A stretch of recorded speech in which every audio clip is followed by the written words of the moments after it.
So this is a chart taken from another textbook that does a great job of showing how companies work this economies of scope and also non-economies of scope for the unrelated diversification.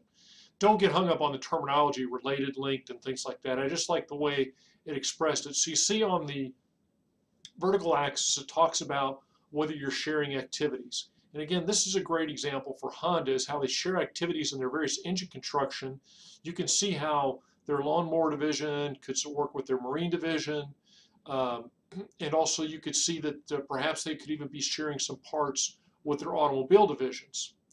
Then you have on the horizontal axis this idea of sharing your core competencies. And again, clearly see how Honda could be sharing its core competencies as it knows how to run a very efficient manufacturing operation, knows how to sell its products, knows how to transport its products. So you get a lot of sharing of core competencies. So in that case, Honda, you would have to say, in their diversification strategy is really ringing on both bells so that they are both sharing activities and sharing core competencies.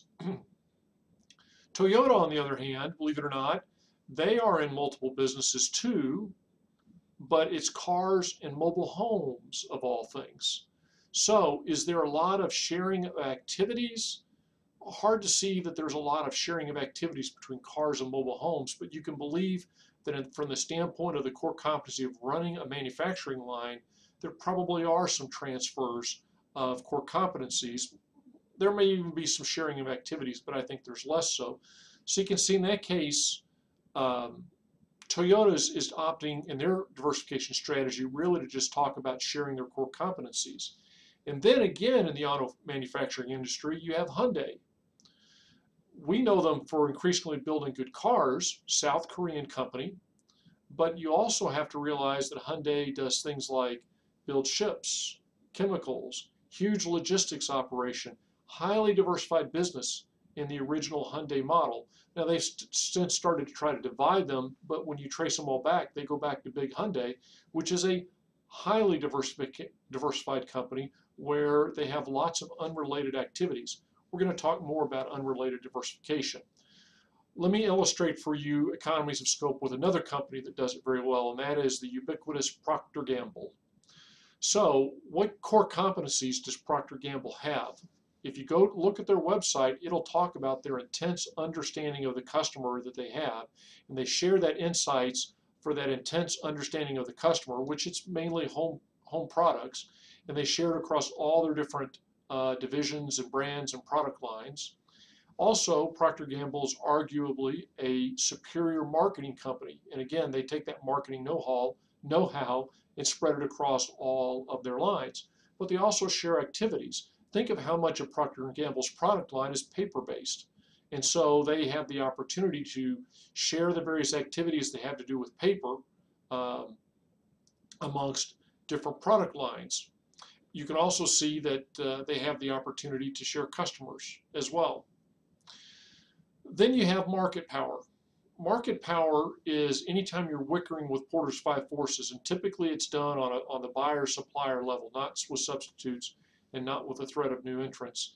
And so part of it is about pooled negotiating power. Go back to Procter & Gamble. We talked about how they have a lot of paper-related stuff in common. Do you think they're able to then take that negotiating power, that market power, to go back to their suppliers and say, you're going to cut us a better price because we buy an awful lot of paper from you? Of course they do. And then there's the idea of vertical integration, which is where you try to take out either your buyer or your supplier by bringing in your operation. Often it's done, typically done going back and buying your suppliers, but sometimes it's also your buyer or user as well. And an example of that was, and it's since recently been reversed, Google's acquisition of the phone business of Motorola, and now we have Microsoft's acquisition of the phone business Nokia. Why is that? Microsoft is trying to take their supplier, or I'm sorry, their buyer, that would be Nokia, using the Windows-based phone software, bringing them in so that they gain greater control. Typically, though, it's buying a supplier, and a great example of that is Several years ago, Tiffany's bought several diamond mines. And you can see just how perfectly that fits the slide for what we need to be worried about with vertical integration. They secured access to a key raw material, that would be their diamonds, with a great deal of control. They're able to control the assets because sometimes diamonds are managed to create scarcity.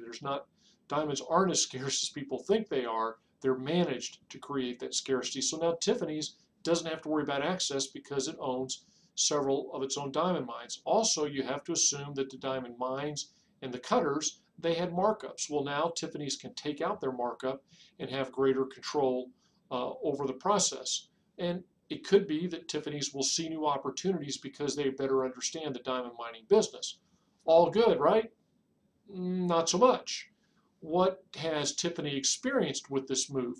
Well, they had to figure out how to run a diamond mine, which is a very different competency than running a high-end retail jewelry operation. And not surprisingly, a lot of the diamond mines were not very happy with Tiffany for making this move, so they didn't get a lot of cooperation. They also had to develop their own team of diamond cutters, which that's a key part of the value of a diamond is its cut.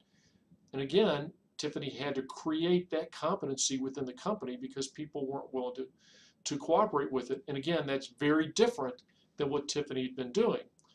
Okay, well, that's manageable, but Tiffany did this shortly before the economy tanked in 2008, and in that 2008, 2009, 2010 timeline, sales of diamonds went way down. So now Tiffany not only is dealing with reduced sales in its retail stores, it's got reduced demand for its diamonds coming out of the mine. So it's got a downturn across multiple businesses that it owns, and all that money that it invested to purchase those mines that could have given it some strategic flexibility in the midst of the recession, it's all tied up in the mines. So Tiffany traded a very clean, simple model of we are the high-end diamond retailers and became a much more complicated company.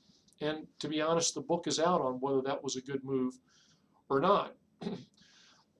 You're going to find fundamentally this idea of what companies do for themselves versus what they rely on suppliers for is a big strategic issue. So let's think about for a second, when does it make sense to bring a company inside through a vertical integration move? You see questions like, are the suppliers doing an adequate job? Are they really making enough money to make it attractive for us to step back into it? Is there stability in demand? Is this something I know I'm going to need day in and day out? Several years ago, Delta Airlines bought an oil refinery on the East Coast. What? Delta in the refining business? Guess what that refinery primarily produces? Jet fuel. And Delta knew that it would always be buying way more jet fuel than what that refinery could produce. And so they would always be able to run that refinery at full capacity and then rely on other contracts to buy the rest of their jet fuel from various people. So they knew they had good stability in the demand for that particular aspect of it. How much of the production capability of that integrated thing do you own? In the case of Delta's refinery, they were going to need the vast majority of that refinery's efforts. To the extent that you begin to own less and less, or you need to less and less of that, then you create market uncertainty because you don't know whether other people are going to buy your product. Do we have the core competencies? And then finally, will the vertical integration hurt us? One of the questions when Google bought Motorola is, what are the other major Android users going to think about the fact that Google has now become a competitor too? Well, we know that they divested the handset business to Lenovo, so that didn't play out long enough to see. But let me tell you historically about a situation where it made a big difference, and that's Pepsi. At one point owned Pizza Hut and Kentucky Fried Chicken, what we now know as Yum Brands. Hey, this makes complete sense. I'm going to sell a lot of Pepsi products through those stores. Guess what happened? A lot of fast food companies, people that were competitors to Pizza Hut and Kentucky Fried Chicken, they stopped carrying Pepsi products. For example, why would McDonald's sell Pepsi in its restaurants when it knows it's subsidizing a competitor that would be Pepsi, who owns KFC and Pizza Hut. So you have to be careful that you don't generate backlash by this vertical integration move. Next up, we're going to put a bow on this discussion of vertical integration, and we're going to step into unrelated diversification. Join me then.